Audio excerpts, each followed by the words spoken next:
Bismillah, alhamdulillah, wassalatu wassalamu ala rasulillah wa ala alihi wa sahbihi wa wala ma ba'd. Bapak Ibu sekalian yang saya hormati, alhamdulillah pada kesempatan sore ini kita masih di 10 hari terakhir bulan Rabiul Awal tahun 1445 Hijriah. Tema bahasan kita di sore ini dari dua hadis yang ada, hadis nomor 706 dan 707, masih berkaitan dengan menghormati tamu. Ini merupakan salah satu adab dalam Islam yang diajarkan oleh Nabi Shallallahu Alaihi Wasallam. Kita lihat sama-sama, dimulai dari hadis pertama, hadis nomor 706 di Riyadhus Shalihin ini.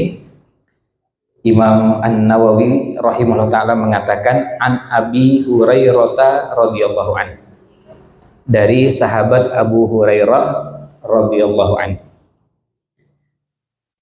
yang namanya Abdurrahman, dan sebagian ulama memilih pendapat bahwa nama lengkapnya Abdurrahman bin Sakhr. Sakhr, ya. Sakhr itu tulisan shad, kha dan ra, ya. Sakhr, Abdurrahman bin Sakhr. Sekaligus ini menunjukkan contoh, kadang orang dikenal dengan laqab, kadang orang dikenal dengan kunyah, kadang orang dikenal dengan namanya. Ada yang populer dengan nama tapi tidak dikenal dengan laqabnya. Orang populer menyebut Abu Hurairah tapi nama aslinya malah nggak tahu atau tidak populer. Dan sebaliknya juga ada orang yang kenal nama sahabat lain tapi kunyahnya tidak terlalu populer. Ya tentu itu bukan berkaitan dengan nama di kalangan para ulama, tapi di kalangan masyarakat awam seperti kita. Kita lebih populer mengenal nama Abu Hurairah, tapi nama aslinya siapa tidak semuanya kenal. Ya, ini namanya nama Abu Hurairah adalah Abdurrahman. Kemudian annan Nabiyya sallallahu alaihi wasallam qala, sesungguhnya Nabi Muhammad sallallahu alaihi wasallam bersabda. Nah, sabdanya, man kana yu'minu billahi wal yaumil akhir, siapa yang beriman kepada Allah dan hari akhir. Siapa yang beriman kepada Allah dan hari akhir, fal yukrim dhaifahu. Yang pertama adalah fal yukrim. Kalau diterjemahannya maka hendaklah. Ini kalimat terjemahan yang sebetulnya agak kurang pas.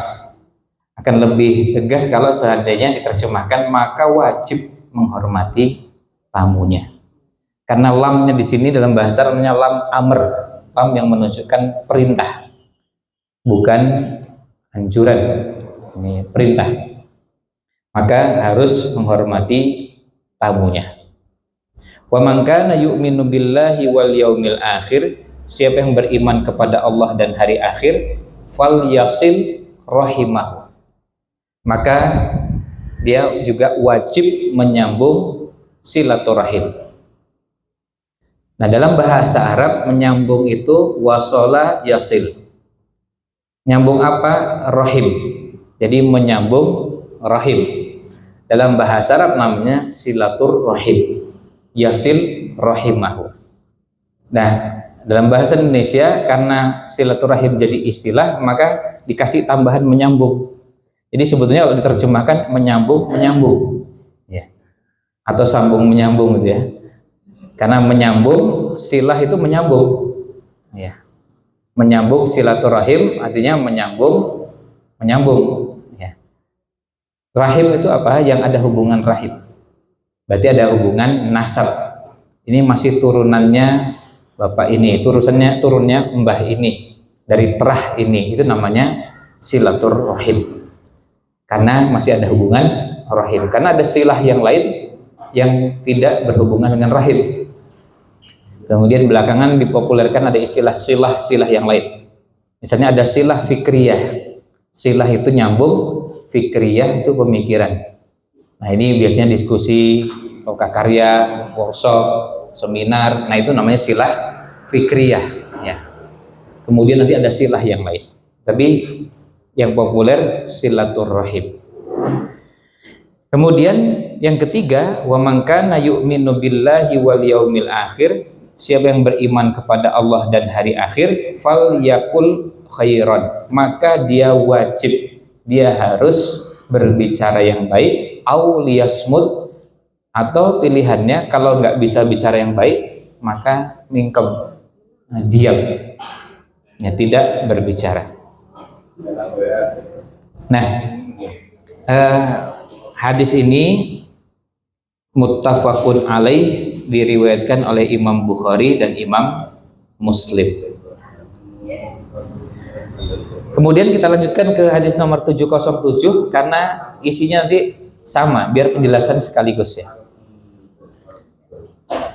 Wa an Abi Suraihin, dari Abu Suraih, Khuwailid bin Amrin al-Khuzai radhiyallahu anhu.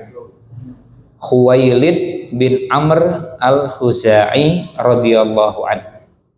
Qala, beliau mengatakan, sami'tu, saya mendengar Rasulullah sallallahu alaihi wasallam yaqul, bersabda, man kana yu'minu billahi wal yaumil akhir, siapa yang beriman kepada Allah dan hari akhir, fal yukrim, maka dia berkewajiban untuk memuliakan dhaifahu, tamunya. Jaizatahu, itu hari istimewanya. Wa ma jaizatuhu, apa itu hari istimewanya atau hari di mana kita mengistimewakan, memuliakan tamu? Ya Rasulullah, wahai Rasulullah, qala yaumuhu wa lailatuhu, satu hari satu malam. Jadi satu hari satu malam itu kita punya kewajiban memuliakan tamu. Kemudian wadhiyafatu, sementara kalau menjamu tamu itu salah satu ayyamin, 3 hari. Maksudnya kewajiban tuan rumah menjamu tamu itu 3 hari. Fama kana wara'a dzalika, yang lebih dari 3 hari itu fahuwa shadaqatun alaih, itu adalah sedekah dari tuan rumah kepada tamunya. Kalau masih menjamu di hari keempat, hari kelima, itu sedekah dari tuan rumah kepada tamunya. Dan lihat di halaman berikutnya, dalam riwayat Muslim, maksud dalam riwayat yang terdapat di Sahih Muslim. Karena tadi yang terdapat di Sahih Bukhari, Sahih Muslim dengan redaksi seperti itu, kemudian di riwayat Sahih Muslim ada redaksi yang sedikit berbeda, isinya sama. La yahillu li muslimin, tidak halal bagi seorang muslim ayyuqima inda akhihi, muqim, berdiam atau tinggal di rumah saudaranya, hatta yu'thimahu, sehingga tuan rumahnya bikin atau membuat dosa. Jadi kita tidak boleh menyebabkan orang lain berbuat dosa. Lalu mereka bertanya, ya Rasulullah, wahai Rasulullah, wa kaifa yu'thimuhu, bagaimana membuat dosa kepada tuan rumah? Qala yuqimu indahu, tetap bermalam tinggal di rumah tuan rumah tersebut, wala say'alahu yakrihi bihi, padahal dia tidak punya apa-apa untuk disuguhkan kepada tamunya.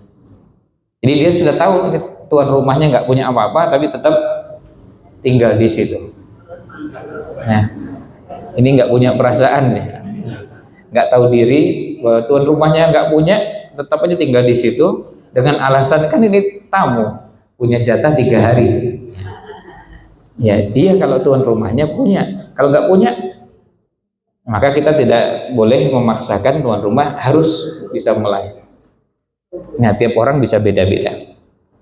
Nah, sekarang kita lihat ke kandungan hadisnya. Sebelum itu tadi ada kata yu'thimuhu atau yu'thimahu, itu artinya menjadikannya terjerumus ke dalam dosa. Artinya menyebabkan orang lain berdosa. Jadi kita menjadi penyebab orang lain berbuat dosa. Berarti kalau ada tamu tidak dosa. Iya. Kalau dia mampu, dia berkewajiban nyuguh. Makanya kalau tidak mampu ya sudah, itu kewajibannya gugur. Tapi tuan yang tamunya harus juga ngerti, tahu diri. Nah, nggak punya apa-apa terus masih tetap bertamu. Ya. Ada tamu yang saya kali mau minum apa-apa. Oh iya. Nah itu nanti kalau di kita ada namanya urf, ada namanya tradisi kebiasaan di masyarakat yang satu tempat dengan tempat lain berbeda. Yang di masyarakat Arab nggak dikenal istilah itu, nggak ada yang ceritanya enggak. Tapi kalau di kita kan kadang enggak tapi sebenarnya iya, kan bisa juga begitu. Ya, enggak maksudnya enggak nolak gitu ya. Jadi atau nggak ingin memberatkan. Ya. Ya, maka kalau sudah menyampaikan enggak gitu ya, terus kemudian kita suguh dengan apa yang ada ya, itu kita tidak berdosa. Nah kita sudah mencoba menawarkan, tapi ternyata tamunya bilang enggak. Misalnya gini, kita nyuguhnya teh, padahal tamunya punya diabetes. Nah terus tadi ditawari mau minum apa enggak bilang. Maka kita tidak berdosa kalau kita nyuguhnya teh yang manis, padahal tamunya jelas sudah manis, masih ada gulanya, penyakit gula maksudnya tamunya. Nah ini menunjukkan bahwa kita sudah berusaha berbuat baik kepada tamu sesuai dengan apa yang memang layak bagi yang bersangkutan. Maka sekarang kita coba lihat kandungan hadis. Ini kandungan hadis ini menjelaskan beberapa pelajaran yang kita bisa ambil dari hadis yang ada ini.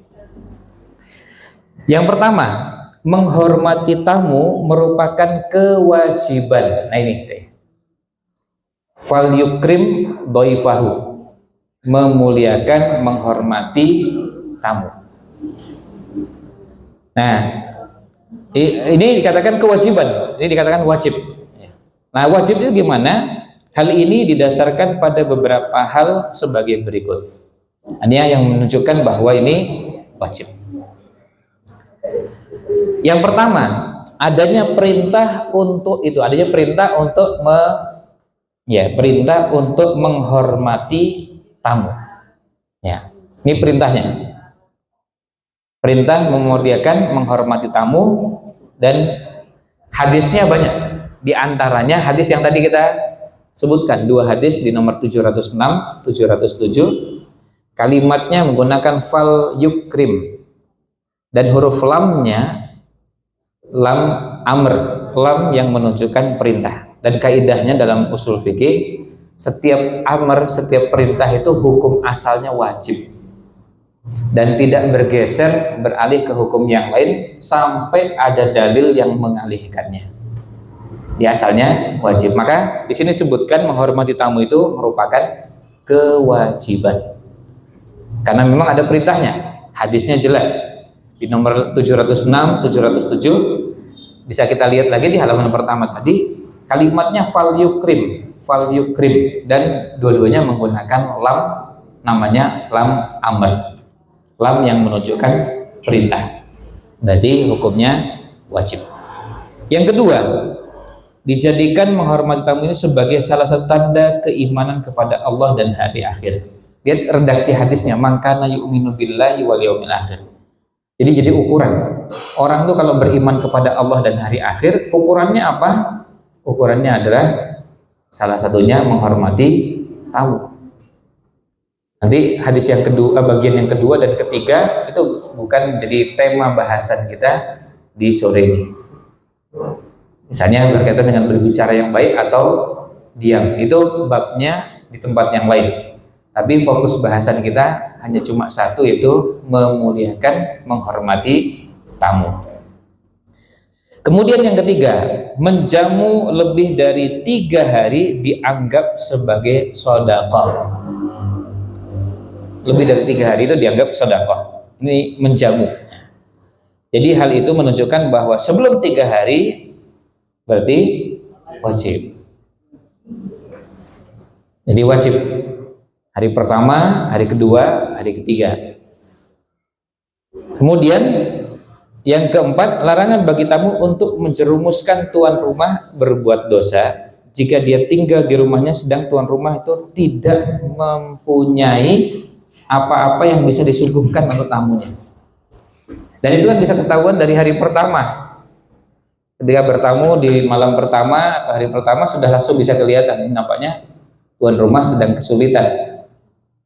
Ada kesulitan ekonomi, ada kesulitan ini dan itu, sehingga tidak bisa menjamu. Maka kita yang bertamu harusnya peka, harusnya cepat mengerti, paham, tidak merepotkan tuan rumahnya. Dan lagi-lagi ada beberapa hal yang berhubungan dengan urf, kebiasaan di satu masyarakat yang berbeda dengan masyarakat yang lain. Misalnya begini, oh nggak apa-apa, ya monggo monggo katanya. Kita menafsirkan kata monggo itu kan beda-beda ya. Ini monggo betul-betul tenanan mempersilahkan, atau sebetulnya yang bersangkutan tuh repot dan nggak bisa. Ya. Oh ya, itu monggonya begini atau begini? Ya, tangannya digerakkan seperti apa? Ya. Seperti kalau misalnya kita pulang dari masjid sama-sama jalan, terus kemudian ada jamaah yang satu masjid dengan kita, lalu mengatakan monggo mampir. Nah ini kita bisa memahami ini ngajak mampir tenanan, memang betul-betul mampir atau sekedar, nah itu basa-basi. Ini menunjukkan pada kita poin keempat ini perlunya kita ini punya kepekaan. Perlunya punya kepekaan melihat kondisi tuan rumah. Dan itu tidak harus kita sampai lihat ke dapurnya dulu baru peka itu. Ya, nggak perlu harus lihat sampai ke kamar, harus sampai lihat ke ini dan itu, nggak usah. Kan kita bisa lihat kadang-kadang dari raut wajah, kadang-kadang dari apa yang disuguhkan, nampaknya ini sulit ya. Atau dari ngobrol kita bisa lihat nampaknya sedang banyak masalah, sedang repot, sedang banyak urusan, sedang banyak kondisi yang menyebabkan tuan rumah kesulitan menjamu kita. Maka kita dilarang untuk membuat tuan rumah berdosa gara-gara kita bertamu. Istilahnya berdosa ya? Berdosa. Kan hadisnya bunyinya yu'simahu. Ismun itu artinya dosa. Yu'simahu artinya membuat orang lain berdosa. Jadi yang dosa tuan rumah karena nggak menjamu kita, tapi kita menjadi penyebab. Sudah tahu tuan rumahnya nggak mampu, nggak sanggup, nggak bisa, terus dipaksakan harus bisa, itu kan nggak bisa. Ya, dipaksakan kan harus menjamu tamu, iya. Kalau mampu, kalau nggak mampu ya tamunya yang perlu tahu diri, perlu paham. Nah, kalau itu nanti lain lagi kalau tamunya yang bawa semuanya itu. Sudah pokoknya saya yang bawakan semuanya. Apalagi kalau sekarang tamunya juga sudah tambah pinter. Nah, bikin aplikasi, nanti beli aja makan malam mau pesen apa, insya Allah tidak lebih dari 30 menit sampai ya. Nah, ada yang model tamu seperti itu. Kalau itu nanti lain lagi babnya ini, karena ini bahasannya tentang tuan rumah yang menjamu tamu. Dulu nggak ada aplikasi. Ya. Nah, sekarang pun kalau seandainya tuan rumah nggak sanggup menyediakan, tapi mampu secara materi kan bisa pesan. Bisa pesan, jadi tuan rumahnya bisa pesan dan nggak perlu masak, nggak perlu repot-repot. Ini tinggal tanya mau makan apa. Ya. Saya mau rawon, waduh nyari rawon, cari aja di aplikasi toko atau warung makan yang jual rawon terdekat. Nah gitu biasanya. Ada kata terdekat. Nah ini yang keempat. Kemudian pelajaran berikutnya yang kita bisa ambil, masa bertamu itu adalah 3 hari. Sedang yang lebih dari itu dianggap sebagai sedekah dan kebaikan. Artinya kalau tuan rumah masih mau menjamu hari keempat, kelima, keenam, ketujuh, bahkan hari ke-100 sekalipun, itu pahala yang ingin diambil oleh tuan rumah. Nah, dari sini kita juga jadi memahami bahwa ada rambu syariat yang mengatur batas, ya, batas kewajiban tuan rumah untuk menjamu tamunya dan selebihnya itu sedekah, dan itu nanti berkaitan dengan beberapa hal. Ada yang berkaitan dengan materi karena berhubungan dengan mampu tidak mampunya menjamu. Ada yang secara materi mampu, tapi nggak cuma itu persoalannya. Ada yang persoalannya bukan mampu secara materi. Saya bisa menjamu semua tamu ini, kalaupun 100 hari saya sanggup secara materi. Tapi mungkin ada suasana dan situasi yang lain. Merasa terganggu dengan kehadiran tamu. Nah, itu juga masalah lain. Ini bukan berkaitan dengan secara materi mampu atau tidak. Ada yang merasa nggak nyaman karena kebetulan sedang ada kesibukan yang lain yang tidak ingin banyak orang lain. Coba kalau ada tamu kan harus menyiapkan macam-macam. Meskipun tamunya bisa mandiri, tapi kan paling tidak mempersilahkan, kemudian kadang-kadang ngecek tamunya sedang perlu istirahat apa tidak. Nah, tuan rumah kan repot menjamu tamu seperti ini. Tapi ada orang yang memang sudah terbiasa namanya menjamu tamu itu karena memang kedermawanan yang dimiliki, sehingga mau tamunya berapa hari pun nggak masalah. Nah, kemudian yang berikutnya, disunnahkan bagi tamu untuk meringankan, tidak memberati tuan rumah, tidak merepotkan tuan rumah. Karena itu dikatakan kunjungan itu adalah serangan, atau Allah akan mengasihi orang yang berkunjung dan memberikan keringanan. Jadi maksudnya, jadi tadi seperti misalnya bawa oleh-oleh, jadi datang, tapi kemudian lengkap dengan persiapan makannya. Jadi datang ada yang bawa lauk, ada yang bawa sayur, bawa ini dan itu yang bisa disantap bersama tuan rumah. Jadi yang penting bapaknya ditemui saja sudah bersyukur. Jadi keperluannya saya nggak perlu tuan rumah menyediakan makannya.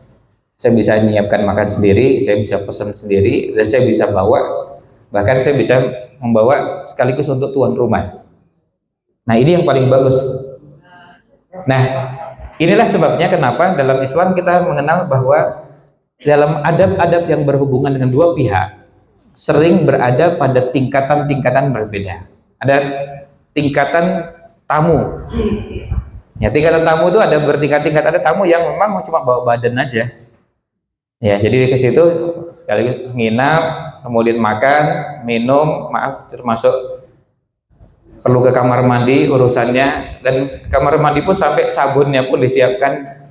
Ya, kemudian handuknya dan semua perlengkapannya disiapkan tuan rumah. Ya, ini kayak nginep di penginapan atau di hotel ya.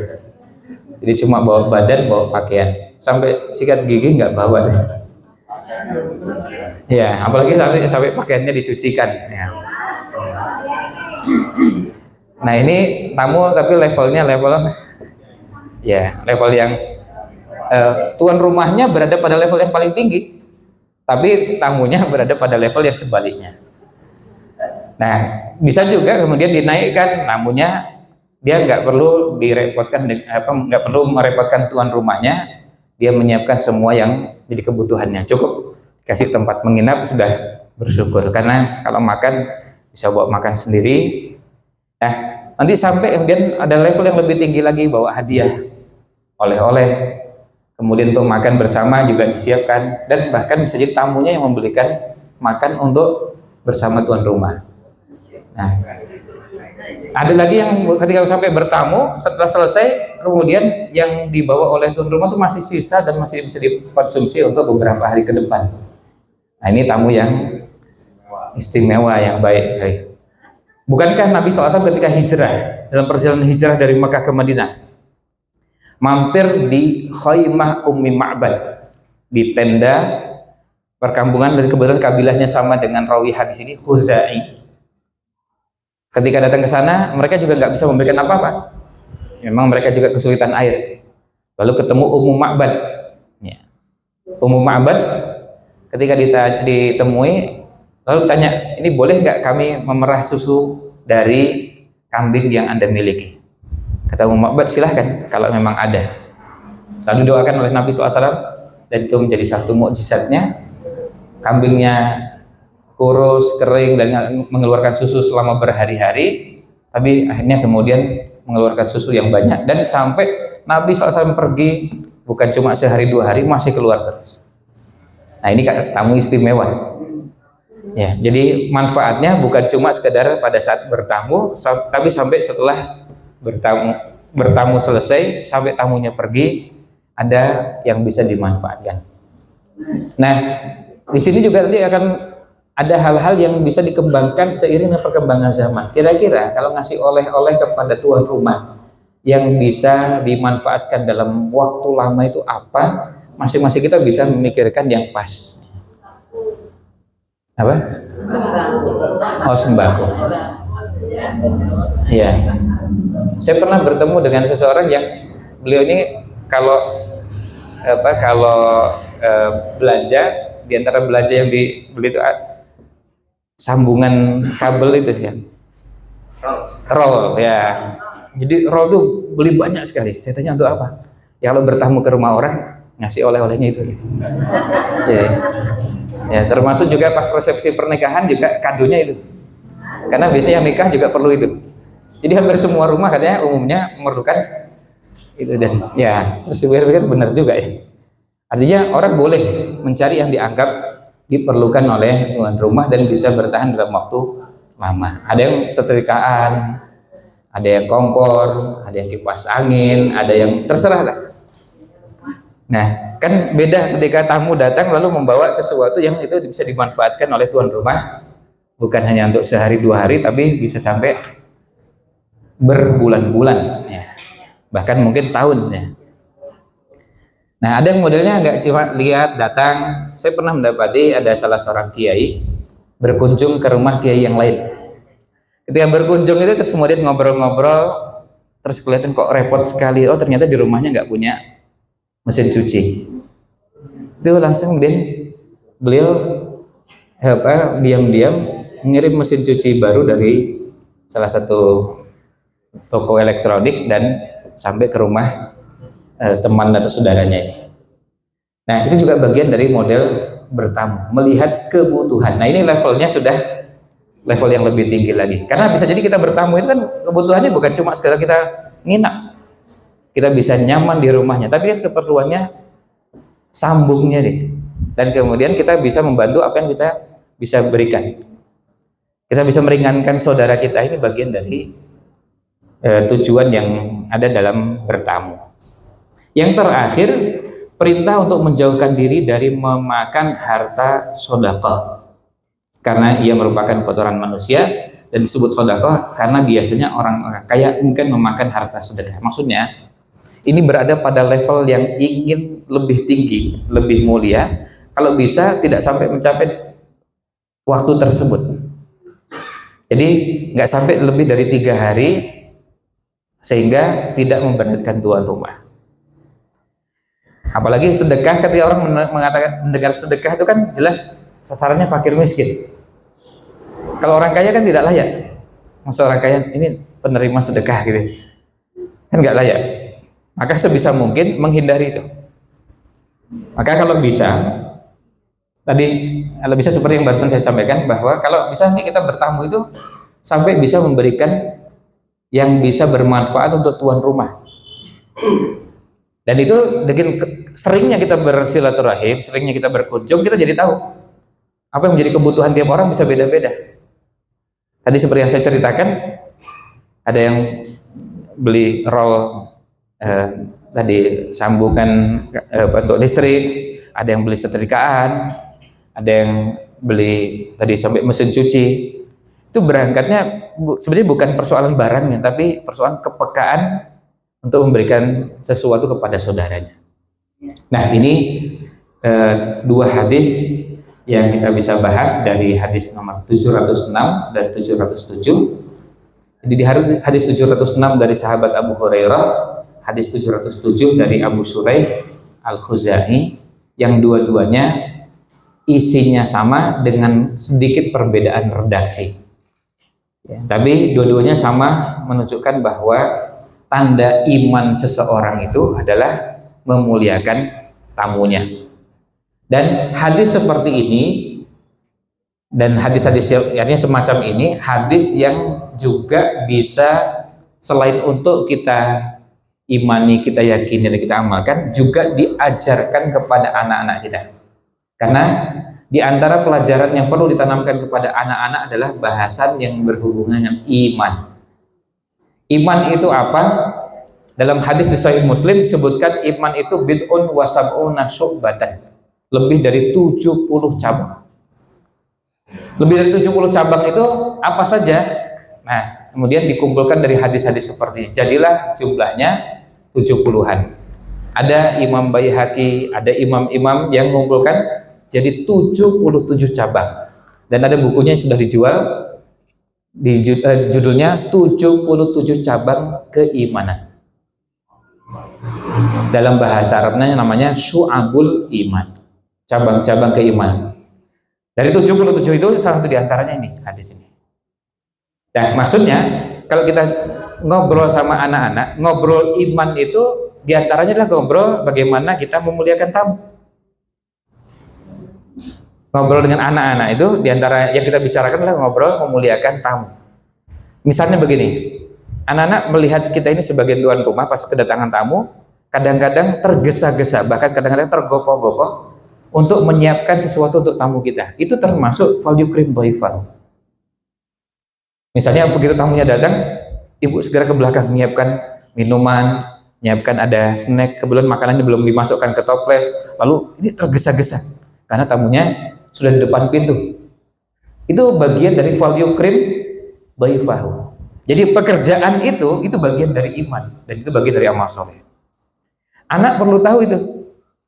Dan anak perlu dikenalkan. Jadi anak jangan cuma sekedar melihat tergopoh-gopohnya, tapi anak perlu tahu itu bagian dari iman. Ya, karena kalau kita belajar tentang apa urutan yang perlu diajarkan kepada anak-anak, yang pertama itu iman. Bahkan beberapa sahabat, beberapa tabi'in, dan beberapa ulama mengatakan kami dulu diajarkan iman sebelum Al-Quran. Maka ketika membaca Quran, imannya bertambah.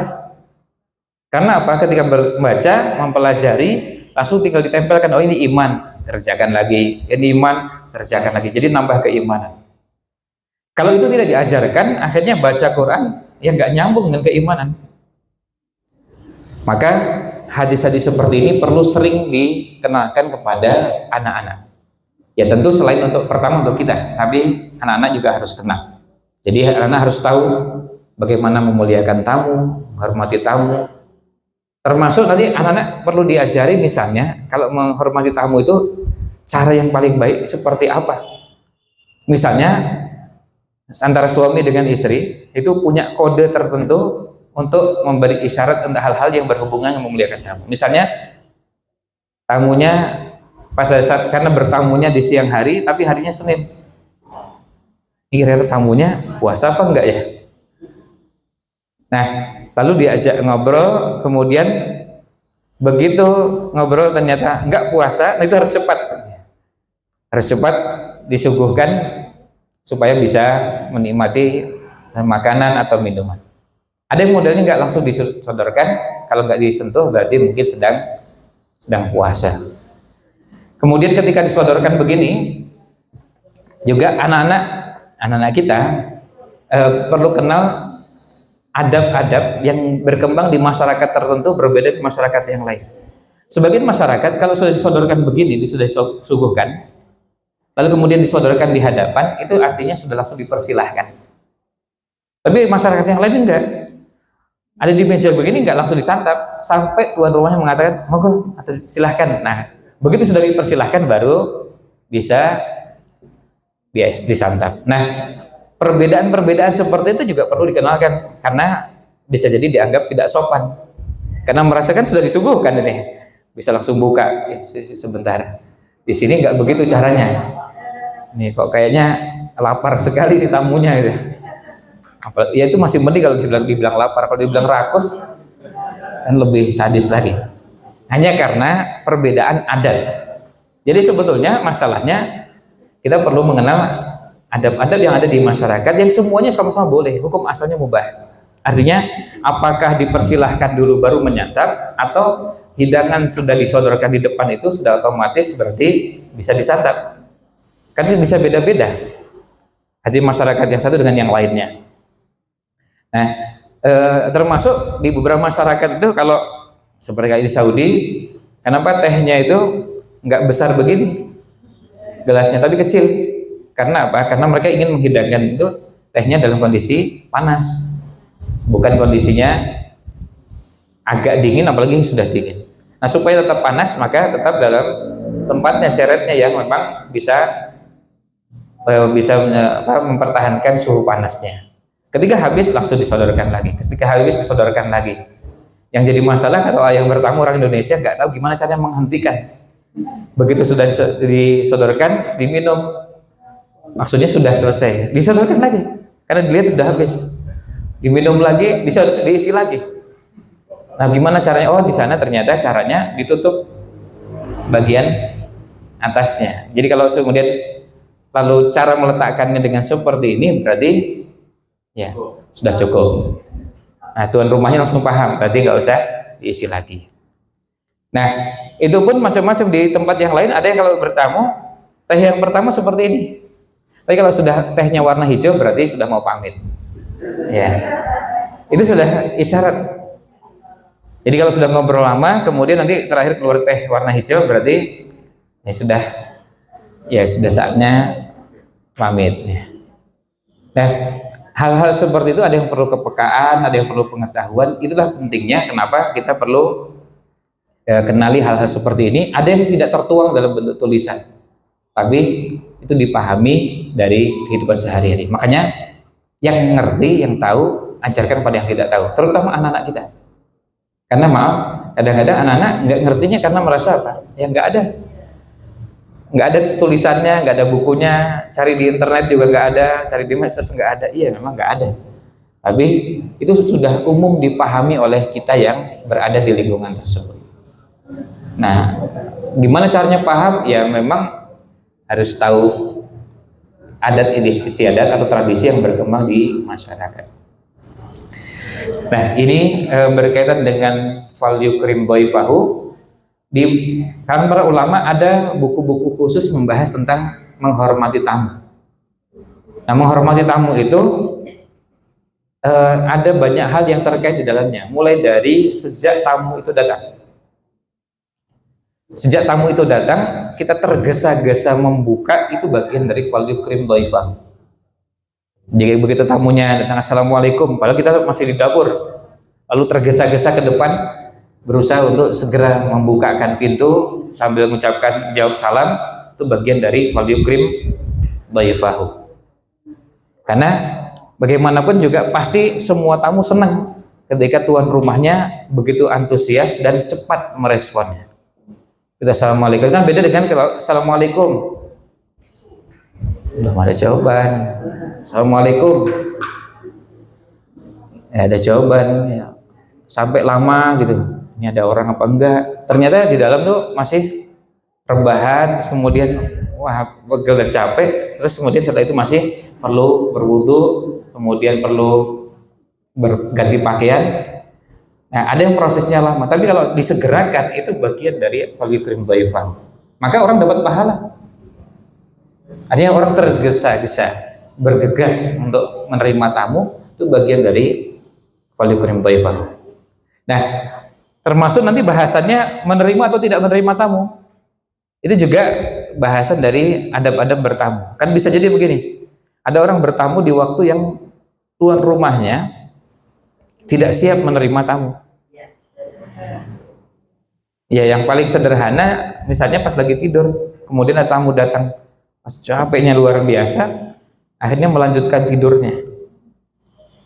Nah, ini kalau sebagai tamu harus tetap berhusnudzon terhadap tuan rumah.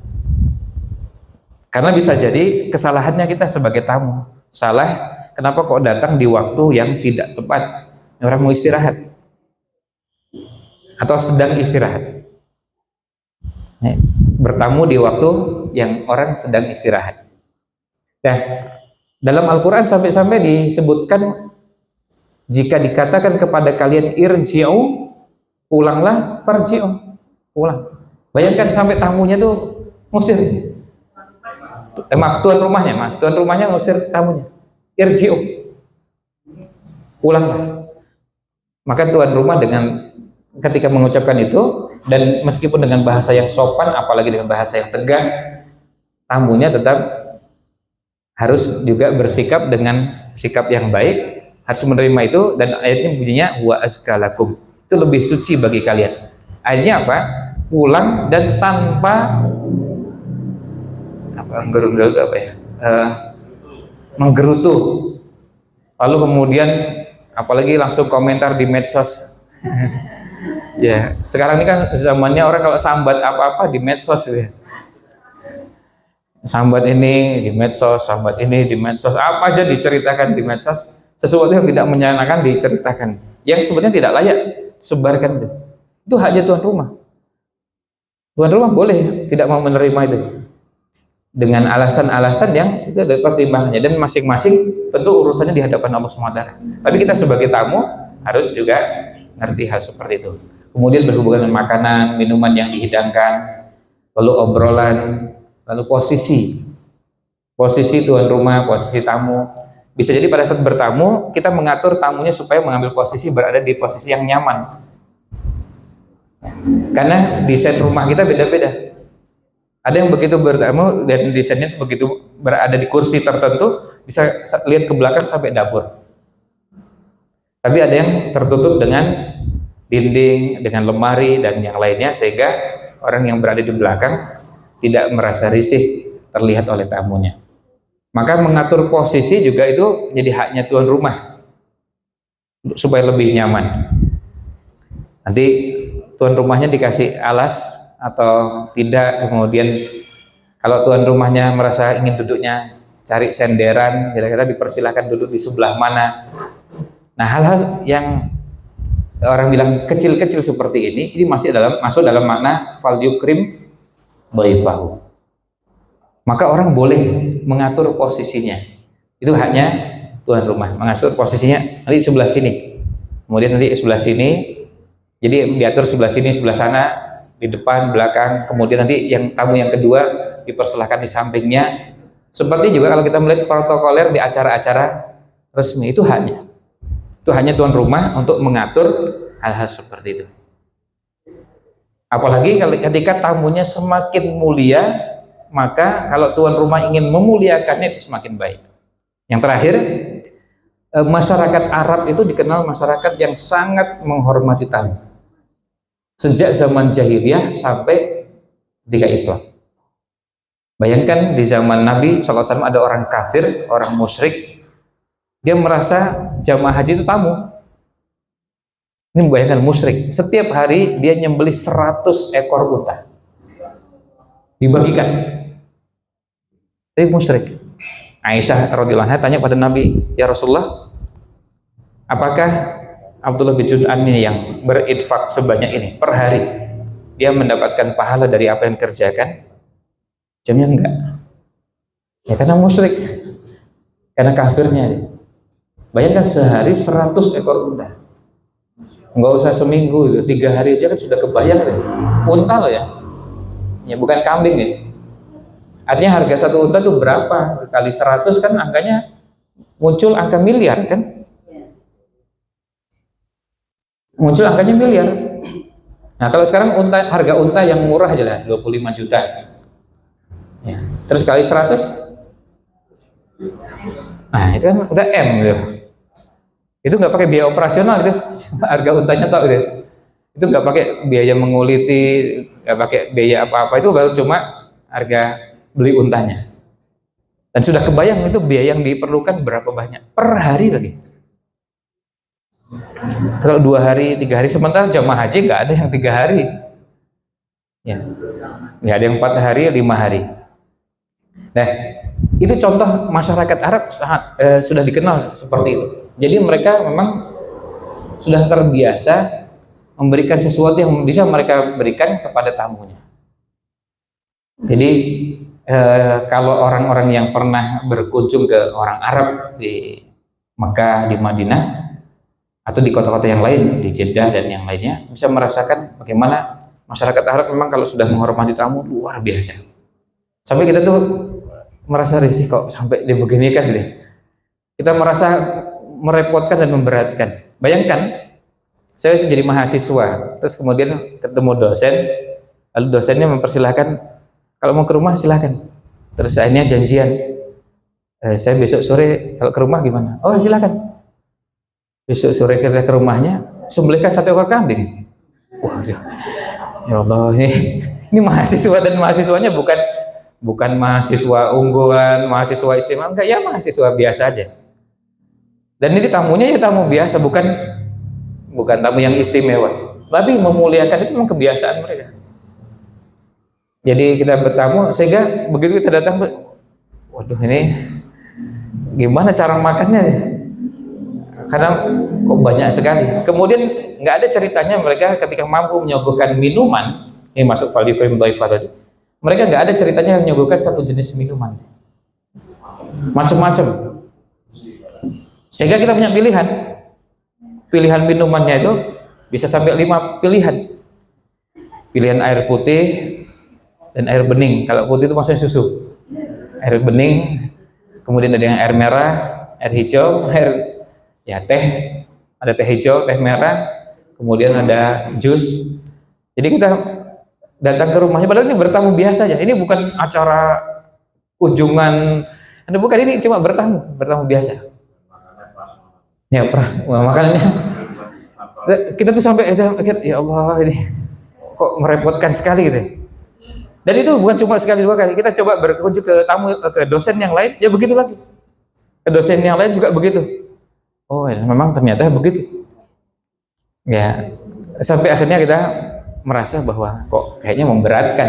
Tapi ternyata itu memang kebiasaan di masyarakat tersebut. Sampai kemudian apa? Sampai di rumah itu, kalaupun ternyata mereka punya tamu dadakan, karena saya pernah bertamu dan dadakan.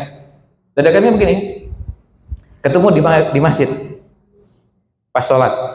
Terus saya bilang, kalau setelah sholat nanti mampir bisa nggak? Oh ya bisa.